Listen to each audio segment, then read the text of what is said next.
Well, the president of the Isle of Man Football Association is Tony Mepham, with so many different hats on, but I'm glad you've had time to join us, because I want to look forward to this game today. I know it's not your guys, but I know it's all together on this sort of thing. Yeah. FC Isle of Man, their first outing, and you know all the guys involved, so I thought we could get your little inside information without giving anything away to the other side, of course. Yeah. And by the way, have you followed them as well, FC Guernsey? Do you know much about them? Well, I haven't. I'm going to be quite interested to watch them, to be honest with you, because I've seen their squad, and I'm looking forward to seeing some of their players that who've played for a long time, and I think there's 2 or 3 of them that actually played in the first FC Guernsey game, which is absolutely brilliant to watch. 1 or 2 players have gone away and come back, so I'm just looking with anticipation to see how good they are, because they are a couple of leagues above the FC Isle of Man, the league they're going to play in, but it's a starting point for FC Isle of Man. Well, 9 years ago, something like that, they joined, they started this procedure, Jersey's gone into it, and now the Isle of Man. Yeah.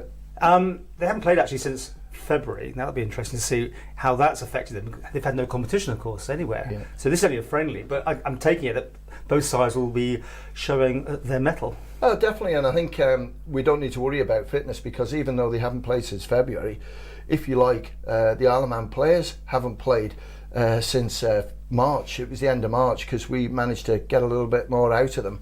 But they've been training hard with their clubs, and Guernsey FC's players will be connected to clubs as well. So it's going to be interesting to see.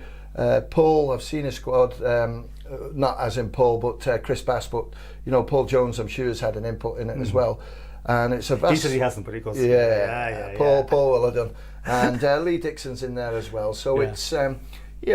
Chris Bass has never managed the Island side, and that's probably something that he may regret, but probably the time it could have happened, Chris had a situation with the FA which took him out of it. He knows that, and so it sort of probably cost him the opportunity that he had.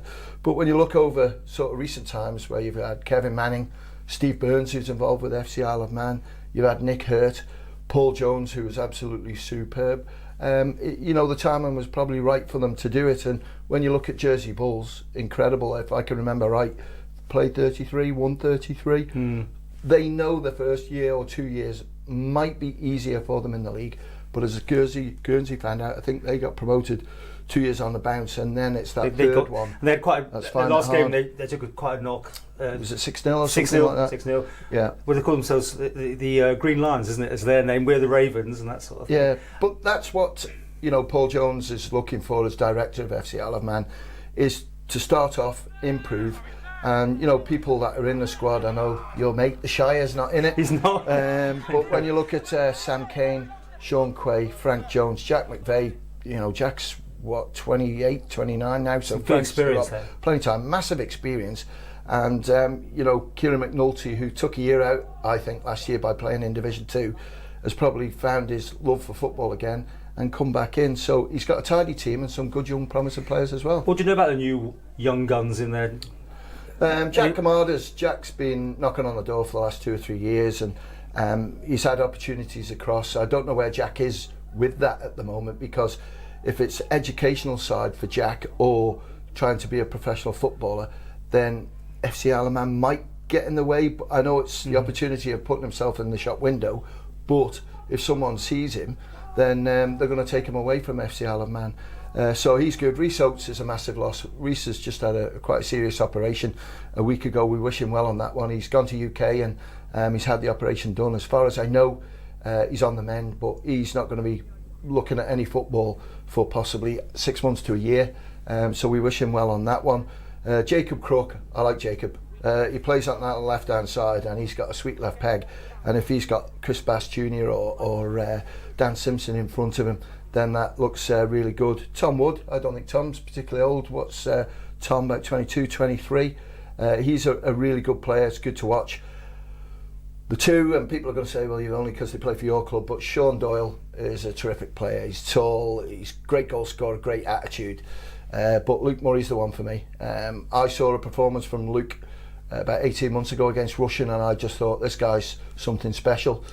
Pre-season he's been brilliant, so I think it's a nice mix of youth and experience, and I think Chris Bass will probably have a sleepless night tonight, but with Lee Dixon alongside him. He's got a great soundboard. Okay, and all the pictures we were showing over that was just from the practice session on Wednesday, which obviously just had a mix of people, and some people obviously disappointed they haven't made it, but that doesn't mean it's all over. It's a question of getting your place eventually in the team if you get in there, you know, prove yourself. Exactly, and I think that's going to be the proven point and a test of character for the players, because you know, match days, it's going to be expensive travelling. Over here, you know, Paul's got and Chris have got a little bit more to play with, but you know, costs is going to be a lot to travel. You don't take 16, can you?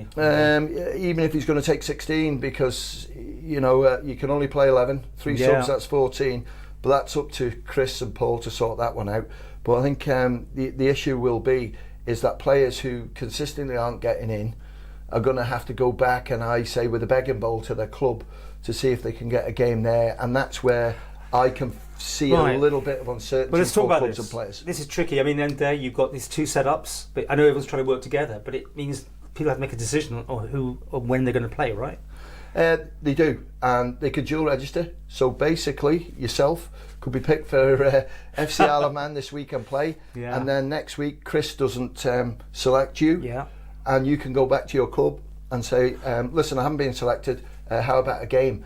But then the club have got to try and find you at that place, and that's where I think one or two problems might come in. But it's nothing that Jersey and... I was going to say that you've got models there, it does work eventually, does it? I mean, there's probably just a teething thing, no doubt. Teething thing, but you know, a little bit of jealousy. But I think really, Paul, anyone that's looking at this, is that the Isle of Man Football Association is 26 member clubs. 25 of them voted yes for FC Isle of Man to be given the opportunity to go in. So I would hope on Saturday night, we've had 3,200 people in there when we played Jersey in the Interleague Cup final. I would hope that we could get near enough that crowd there, because it's doable. You know, the guys at FC Isle of Man have done a great job, and you know, I really do wish them well. Yes, there are problems going to come, but I would say with the weather that we're having, get yourself down there, watch the game of football, and then later on in the week or months or whatever, you could say that I watch FC Isle of Man's first game. It's going to be great. There's contactless payment if people are going along, by the way, so that's just make that clear. And streaming is off island only unless it sells out. And who knows, you never know. But do that, and a certain Paul Moulton will be on the Sound Radio doing a bit of a pre-warm up between 3 and 6. Let's give that a plug on Saturday as well. We'll be talking to quite a few people involved. And Tony, to finish with, I'm going to put you here on the spot for the final score. It's hard to say, because it depends how Chris is going to play it. He's got 23 players. He's not taken 23 to leave, you know, 14 of them on the bench or 12 on the bench. But changing around can be difficult. But the Isle of Man players are good players. They're good players. I would hope they could win it, but it's a great time for sort of Chris and Paul just to see where the Isle of Man, FC Isle of Man team are compared to Guernsey FC. But it'll be also interesting because I've looked at the last time they played, I've looked at their team, and I'll be looking to see how many start tomorrow for Guernsey FC.